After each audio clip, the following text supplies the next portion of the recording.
We're back for this week's Monday with the Mayor, and Denny Spenner's joining us. Good to see you again today. You too. So we'll start with project updates. You got a bunch of them going on. You got 3 updates for us. Well, the projects from the Stellar Communities program are moving ahead. There's been some movement in this last couple of weeks on those projects, and we'll just give you a little update on where a few of those are. Project with the location of the Senior Citizens Center. There's a property out on at the St. Joseph Hospital property that is being considered for the Senior Citizens Center, moving it out of the Old Town Hall in order to allow for more programming. Basically, we've got a great number of seniors that are coming to our programs right now, but in order for us to expand, we're going to need more space. So this project is funded through OCRA, the Office of Community and Rural Affairs, and where we are on that is a committee this last week interviewed engineering firms that had expressed interest in that project. A selection of an engineering firm will be made as a result of those interviews, and as soon as that selection is made, we will begin the process of really looking at the location, what are the types of programs we want. There'll be opportunities for our seniors and anyone interested in our senior programs to get input from them, and then decide exactly what type of facility we need, how much space from both an internal and external type of space if we want to plan for growth. And so we'll begin the process again of just gathering the information needed for us to design the project. So that firm will be selected this week, I'm pretty sure, and be notified, and that process will begin. And we had a great committee working on that, including Rita Reller, who is our Senior Citizens Center director, and she is ready to begin that process with her folks as well. So a very exciting time, and we'll start working on that very soon. Concerning the Market Street Park, we remember that about a month ago we had a public meeting on that, and received a lot of great feedback. That feedback has been taken by our design team and is being put together, and the request for proposal, which is the next formal step in that process, will be going out this month. Again, this is an OCRA project, and so the process is we have to go out taking the design elements that we have identified. We're now going into a more refined document where we actually get bids from engineering firms on what they would expect the project to be. So this is taking it from just design to a more of a formal engineering type document. So we're working with Indiana Region 15, and Lisa Gelhausen is working on that, along with Ed Curtin, our consultant with Stellar, who is a certified architect and engineer to make sure all documents are properly placed with the state. That proposal should be going out within by the end of the month. And the third project would be the relocation of the street department. While it was included in our Stellar program, it is not directly funded by any of the Stellar agencies, other than the fact that there is state funding from the Indiana Department of Homeland Security. So we have an application that we've been working on that will go to Homeland Security this month as well, who will pass that application along to the federal sources where that money will come from. We're in line for somewhere around $1.5 million of potential funding for that project.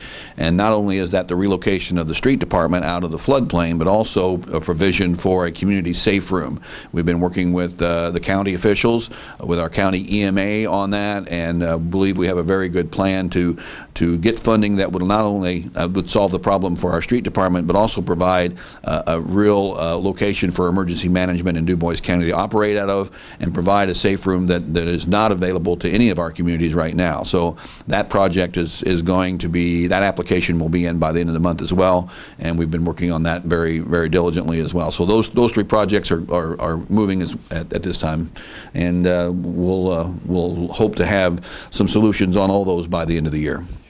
555 is going to be wrapping up as well this week. Well, our final 555 of the year is on Friday at 5 o'clock, the 5th one, 555. So we've had tremendous feedback and response to that again this year. The numbers have grown from last year. Part of the incentive of attending all the 555s, if you do all 5, you get a free T-shirt. Those T-shirts have been ordered and are here. And as it stands right now, should those those who have completed all 4 show up again on Friday, we'll have 97 participants who have been at all 5 events. And considering, I believe, in June and July, the weather was very hot both those times. We had the numbers stayed high, and we've had great sponsorship. So it's just a great opportunity. It's become a great fitness event, but it's also become a good social event. You see groups of people gathering here on Friday night and being together and walking or running together.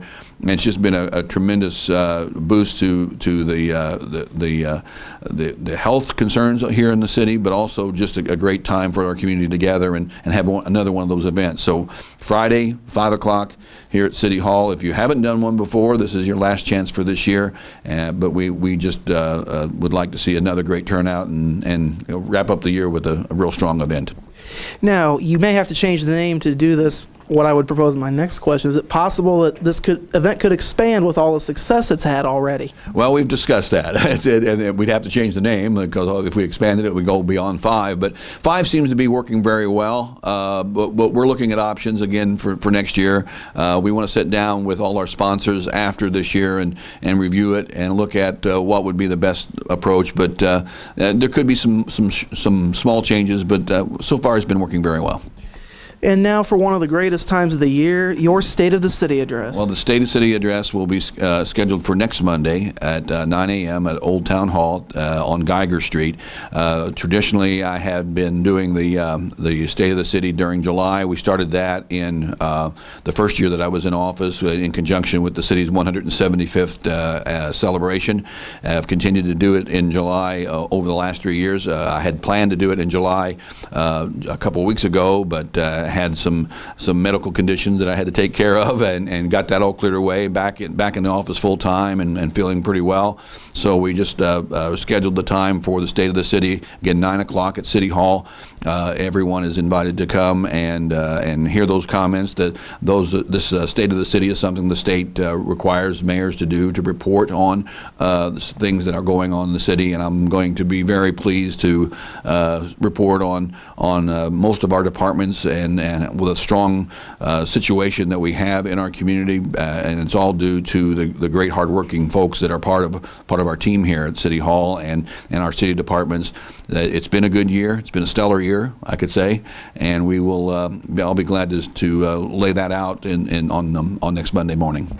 Of course, a good problem to have with that, you have a lot of things to discuss. We have a few things on the table, so it'll be. I think I hope the public will find it interesting, and it gives me an opportunity to really update us, everyone, on the work that's been going on this year. Thank you for your time, Mayor. Thank you. That's been Monday with the Mayor for this week. We'll be back after this.